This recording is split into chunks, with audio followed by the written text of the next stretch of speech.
कैसे हैं आप सब। आई होप आप सब बहुत अच्छे होंगे। मैं भी बहुत अच्छी हूँ और welcome to my new blog. मुझे पता है आपको डेली ब्लॉग्स नहीं मिल पा रहे हैं, लेकिन कोशिश कर रही हूँ कि आपको डेली ब्लॉग्स दे सकूँ। एक्चुअली मेरे साथ टाइम की बहुत प्रॉब्लम होती है। अब जैसे आज है फ्राइडे और मैं आप भी अपने वर्किंग के लिए निकली हूँ घर से, तो सोचा कि रास्ते में ही ब्लॉगिंग कर लेती हूँ, थोड़ा सा शूट कर लेती हूँ, आप लोगों से बातें हो जाएंगी। क्योंकि टाइम के चलते मैं बहुत ज़्यादा ब्लॉग शूट नहीं कर पाती हूँ, लेकिन फिर भी कोशिश करती हूँ कि मैक्सिमम मैं आपको वीडियो आप तक पहुँचा पाऊँ। तो बताइए आप लोग सब कैसे। तो गाइज़ एक जो कमेंट आया है मेरे पास वो है तरुण शर्मा जी का कि मैम थर्ड ब्लॉग कब आएगा। तरुण जी, मैं कोशिश कर रही हूँ सारे ब्लॉग्स डे बाई डे तक ही पहुँचें और अभी बहुत ज़्यादा लेट हो गया था मेरा ब्लॉग, लेकिन अब कोशिश यही है मेरी कि मैं डेली ब्लॉग अपलोड करूँगी। दूसरा कमेंट था कृष्णा गंगवार का। हाँ, आपने लिखा है कि प्लीज़ अपलोड डेली ब्लॉग। हाँ जी कृष्णा जी, मैं ज़रूर डेली ब्लॉग अपलोड करूँगी। एक आया है, नहीं ये भी ये हर्ष गंगवार जी हैं। Wow ma'am, keep it up. Thank you Harsh ji मुझे मोटिवेट करने के लिए, और आप लोग मुझे इतना मोटिवेट कर रहे हैं तो मुझे अच्छा लग रहा है कि मैं अपनी डेली लाइफ ही शो करूं। अदरवाइज़ मैंने अपनी डेली ब्लॉगिंग के लिए तो नहीं सोचा था, क्योंकि बहुत सारा टाइम मेरा श्री जी की सेवा में चला जाता है। मॉर्निंग रूटीन जो होता है मेरा, तो वो मेरा श्री जी की सेवा में रहता है। देन उसके बाद फिर मैं अपना वर्किंग के लिए निकल जाती हूँ। इवनिंग में आप जानते हैं फैमिली के लिए भी टाइम देना बहुत ज़रूरी होता है। लेकिन फिर भी आप लोगों के इतने प्यारे प्यारे कमेंट्स आ रहे हैं, तो मैं पूरी कोशिश कर रही हूँ कि मैं अपने डेली ब्लॉग्स ज़रूर अपलोड करूँगी। जैसे भी जितना भी शूट होगा मैक्सिमम करूँगी, लेकिन प्लीज़ अपना सपोर्ट बनाए रखें। और थोड़ी सी अगर कुछ आपको कहीं कोई गलती लगे तो उसे प्लीज़ अवॉइड कीजिएगा, क्योंकि अभी मेरा न्यू ब्लॉग है, धीरे धीरे चीज़ें मैनेज हो जाएंगी। और आप लोग बताइए सब लोग कैसे हैं, क्या चल रहा है। तो आज मैंने एक बात आप लोगों से शेयर करना चाहती हूँ कि भले ही हम लोग संसार में हैं, गृहस्थ लाइफ में हैं, और हम लोग अपनी सारी लाइफ एज इट इज़ जी रहे हैं, बहुत सारे हमारे पास काम है, लेकिन उसमें से भी मेरा एक मैसेज है कि हम लोगों को अपने ठाकुर जी के लिए, श्री जी के लिए समय ज़रूर निकालना चाहिए। और उनके लिए समय क्या निकालना, बल्कि उन्हीं के लिए हमारा जीवन होना चाहिए। और ये जो हमारी साइड के जो काम होते हैं, या हमें कोई अपने अर्थ की व्यवस्था करनी है, ऑफिस है, सपोज़ फैमिली है, तो इन सब में भगवत भाव रख के हमें अपना काम को पूर्ण करना चाहिए।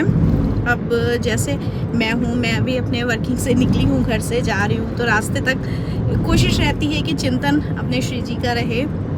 भले ही मेरे आपने अभी वृंदावन के बहुत सारे ब्लॉग्स देखे थे, लेकिन भले मैं अभी वृंदावन में नहीं रह पाती हूँ क्योंकि बहुत सारी रिस्पॉन्सिबिलिटीज़ हैं यहाँ, तो लेकिन फिर भी मन से हमेशा श्री धाम में निवास करना, तो ये भी हमारी भक्ति का ही एक रूप है, एक अंग है, एक पार्ट है कि हम वहाँ शरीर से नहीं हैं, लेकिन हम भाव में हमेशा, भाव देश में हम ठाकुर जी के चरणों में ही रहते हैं। तो मैं बताना चाहूँगी कि मैं बरेली से हूँ। और आप बताइए झुमका बरेली किस किस ने सुना है। एक झुमका बरेली जो एक शहर है, एक बांस बरेली है, झुमका बरेली। आप लोगों ने एक सॉन्ग सुना होगा, बहुत ओल्ड सॉन्ग है, झुमका गिरा रे बरेली के बाज़ार में। सेम मैं उसी बरेली से हूँ, और ये पड़ता है नैनीताल के पास। नैनीताल तो हमारे यहाँ से बहुत पास में है, लगभग 100 या 120 किलोमीटर ही पड़ता है। तो मैं बताना चाहूँगी कि मैं बरेली से हूँ, इसीलिए आप लोगों को बता रही हूँ। बहुत सारे लोग सोच रहे होंगे कि पता ही नहीं है ये कहाँ से है, क्या है। तो मैं प्रॉपर बरेली से ही हूँ, मेरी फैमिली यहीं है, मेरा बिजनेस यहीं है, मेरी टोटल फैमिली यहीं है।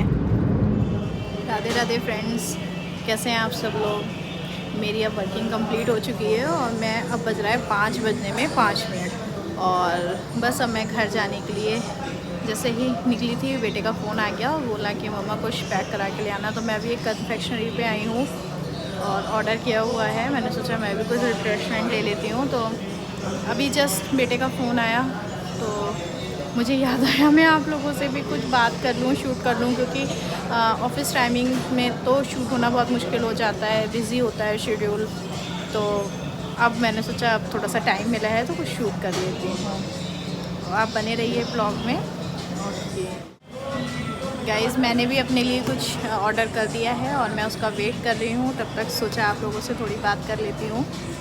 मेरे लिए ऑप्शंस थोड़े कम होते हैं क्योंकि नो ऑनियन नो गार्लिक के रहते हैं, कुछ सॉफ्ट ड्रिंक वगैरह ही हो पाता है बाहर। अदरवाइज़ मैं बाहर की चीज़ें अवॉइड करती हूँ क्योंकि वो उतनी शुद्धता से नहीं होती हैं। और आप जानते हैं मैं राधा वल्लभी हूँ, तो हम लोगों के लिए तो बाहर की चीज़ें अलाउड भी नहीं है।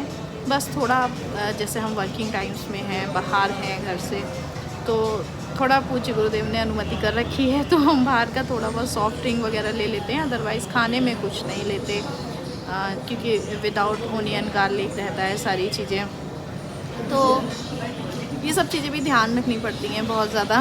बोल दिया। तो गाइज़ अब मैंने यहाँ बेटे के लिए ये पैक करा लिया है और मैंने हल्का सा रिफ़्रेशमेंट लिया है।